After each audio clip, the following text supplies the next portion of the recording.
And so it's my great honor to introduce Graham Power, who is the founder of the Power Group and Unashamedly Ethical and the Global Day of Prayer. And we just love you so much, Graham, and we're so privileged to have you here. And thank you for everything that you've done to stimulate revival so far. And we'd love to hear from you this morning. Thank you. Thanks, Charlene. Good morning, everybody.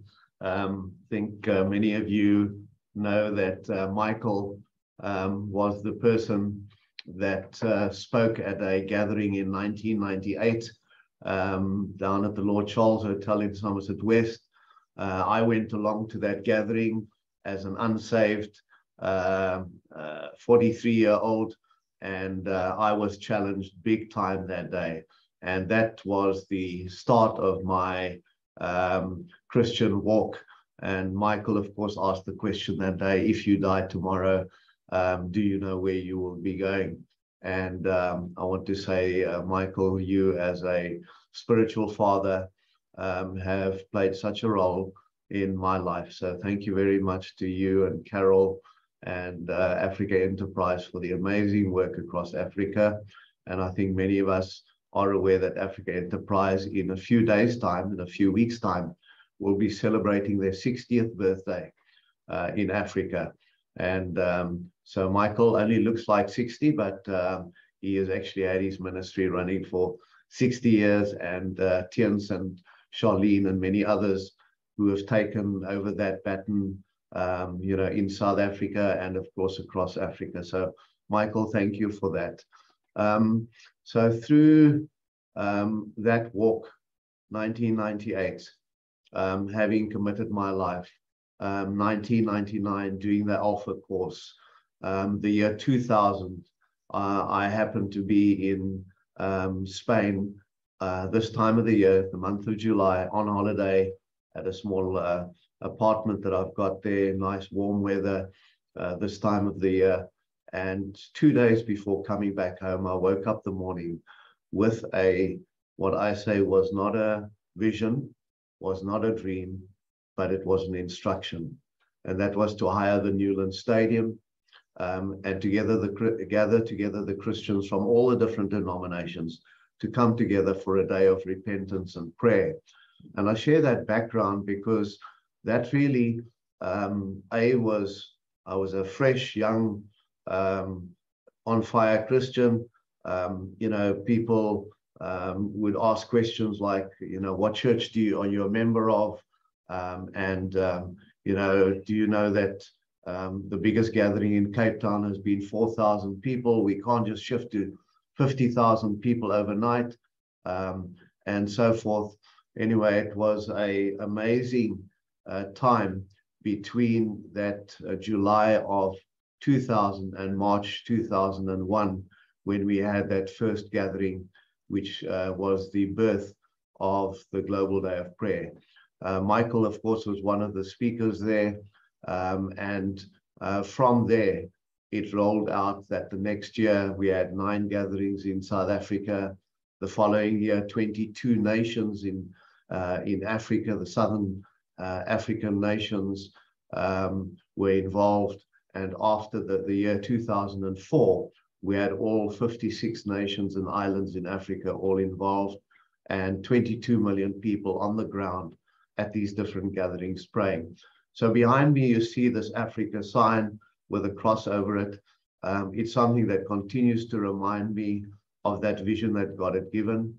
And that prayer initiative from there rolled out across the world, such that by the year 2010, we had 350 million plus Christians globally that participated in the Pentecost Day of Prayer, and starting from where the sun rises over the Fiji Islands, over that next 18 hours until it set over the Iwaya Islands. We had these folks from all over the world praying together in their own time, and so in their own time zones, and it was really quite amazing. Now I want to mention the second vision that God had given, and that was on the 6th of October, 2006. And it was about 3:30 in the morning that I sort of woke up. And when I say woke up, for the second time in my life, I had a tremendous electricity going through my body. And it carried on for 3.5 hours. And that morning in my bed, God showed that there would be 3 waves that would cross over Africa and the globe. The first wave, a wave of prayer. The second wave, a wave of ethics, values, and clean living, what we today call unashamedly ethical. And then a third wave would come, and that would be what I could only describe as a positive tsunami, the revival, the transformation that you and I have been praying for. And to say to you that that 3.5-hour encounter had such a significant influence on my life. And it has just been amazing to see how that vision that God gave in 2000 with the rollout of the prayer initiative, exactly as he showed over 10 years, how it would roll out across Africa and then around the world. Now came the second wave, and this was this wave of ethics, values, and clean living. Now in 2006, we did not yet have all of this drama about corruption that we are hearing about through Zondo Commission and all the others. And of course, it's not only in South Africa, it's around the world. I remember the first time I mentioned this vision to some Americans, and they said, oh, well, we understand that that's, very much in Africa and a third world and, kind of a problem. But in America, we don't really have such a problem. And of course, it was within weeks or months that the Enron bubble burst, and it became just known about all the corruption that was taking place, even in places like the US. So here we were with a instruction, which was still busy rolling. This is in October 2006, about the Day of Prayer, which is rolling out across the world. And here was the second wave that had to be instituted, and that was about ethics, values, and clean living, and that there would be a pledge form that people would commit to not pay bribes, to be fair and reasonable, etc., etc. We've got that little 10-point list, and for those of you that are not yet members of Unashamedly Ethical, it won't cost you anything, and please do sign up. It's today in 145 nations, I think it is, Paul, and it is just gaining momentum. And of course, we know that corruption is one of the biggest challenges facing Africa, one of the biggest challenges facing the world. And I'm of the view that we will not solve the issue of systemic poverty unless we can solve the issue of systemic corruption. And this is something that is taking place, to my knowledge, in every single nation in the world. The greed and the issues that are happening out there is quite horrific. And, the power struggles, and in Africa, we know when somebody comes into power, how difficult it is for them to hand over one day when the voting goes to a next candidate. And of course, we don't need to talk about America and the Trumps of this world who've been trying to hold on to power and all of what that created. And then there was this issue about a third wave. Now, I want to say to you that third wave, I could not see the detail as I had in those first two, but I just clearly understood that there will be this positive tsunami. Now, when I think of the word tsunami, I think of death and destruction. I'm talking about the exact opposite. And, one of our very close friends is Dr. Benny Mostert.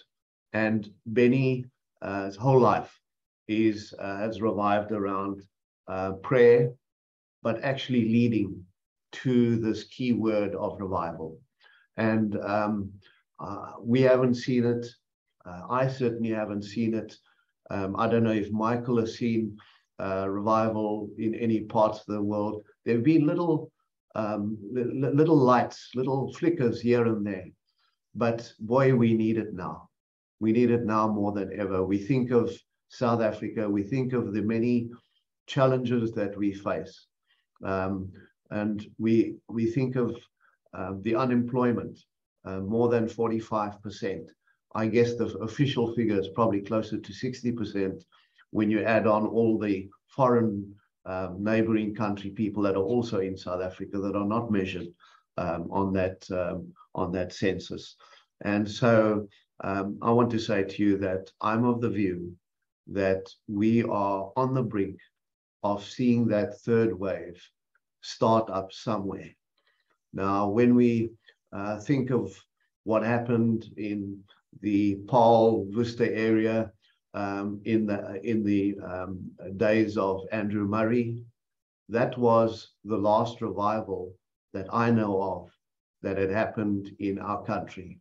And it started in a small gathering with some young lady who was so traumatized and travailing. And from there, this thing started to roll. And as Benny has given me a number of books on revival and the 1904, 1906 Welsh revival, seen as one of the greatest, and how it impacted the world, and how it just had such a tremendous impact on society that even the prisons were running empty because there just weren't any more drunkards, prostitutes, and all kinds of things like that that were impacting society.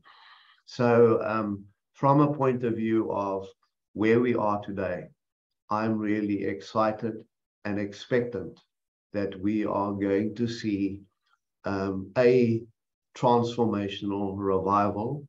And I understand from what God showed in those three waves that it would start from the southern tip of Africa, it would roll up across Africa and then around the world. And I think every one of us has got a role and has got a part of that, let's call it 10,000 piece puzzle, and that each of us are but one little piece of that puzzle, and that each of us needs to play our role. And so from my point of view, I'm even though there's all of these challenges facing us as South Africans, us as Africans, I'm excited and expectant that we're going to see something dramatic, traumatic, exciting that is going to happen, and that it's going to happen in your and my lifetime. In other words, I believe it's on our doorstep. And people often ask me the question, so Graham, when you think of those three waves, where do you see ourselves now? And I say we are probably somewhere. Prayer is needed, and that wave can't beach. It's got to keep going. And the second wave comes on top of that: ethics, values, and clean living. And that's turning from our wicked ways. That three-way vision, a very important point that I forgot to mention, and that is that God then overlaid, as he gave that vision, 2 Chronicles 7:14 over that. If my people who are called by my name will humble themselves and pray and seek my face and turn from their wicked ways, turn from their sin, then I'll hear from heaven, then I'll hear from heaven and I'll heal their land. Now, I want to tell you that healing of the land, I believe, is that third wave. And we think of what happened last year in KZN, exactly a year ago, with all the looting and what took place there. When you have unemployment as high as it is, it's a ticking time bomb. And our youth out there, in the townships, the unemployment is probably closer to 70%. And the question is, if you and I were the head of the household, if I as a father have 4 or 5 kids and I'm living in a tin shack in Khayelitsha or in one of the townships, and I am trying to find a job, but there's just nothing available. And I come home at night, and my little 2-year-old kid is crying of hunger pains. And I go out and I'm trying week after week to find a job, but there's nothing available. I want to say to you, if that was the practical scenario I found myself in, I would probably, if I'd done everything else that I can, I would probably steal in order to get that bread and milk for my kid to be able to eat. And we have a big challenge, and we need transformation. We need revival now more than ever in my lifetime. So friends, I want to say to you that I'm excited and I'm expectant, and we know that there may be some serious challenges. We may have some more KZN kind of flaring or flare-ups that may take place. And even in the last week, there have been some warnings, that people are irritated, they're agitated, and it's understandable, it's human. And what is it that you and I can do? And, this thing which is called Heal Our Land, Kululi is online here with us today, who heads up, who's the face of Heal Our Land. That was started last year with the KZN issue. And a number of you asked the question, what are we going to do as Christians? And of course, we started a daily prayer for, I think it was 3 weeks. Then we shifted it to once a week on a Friday. Many of you participated, Michael and Pearl and others. And today, that Heal Our Land initiative is now rolling out and is helping many out there. When we think of trauma and fires or droughts or things like that, it's interesting how Gift to the Givers are first on the ground and how much we hear about their good work that they're doing.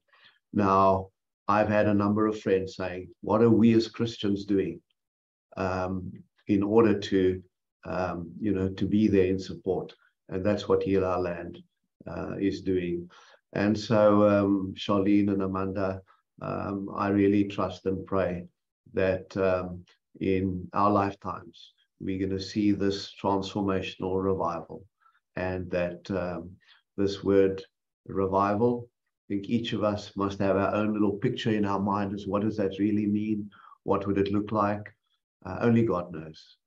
But I'm excited, and I trust that through this discussion, through this prayer today, that we will also again be inspired and encouraged to keep praying and believing that that revival is on our doorstep, and that each of us has a role to play. So thank you, bless you, and appreciate the time.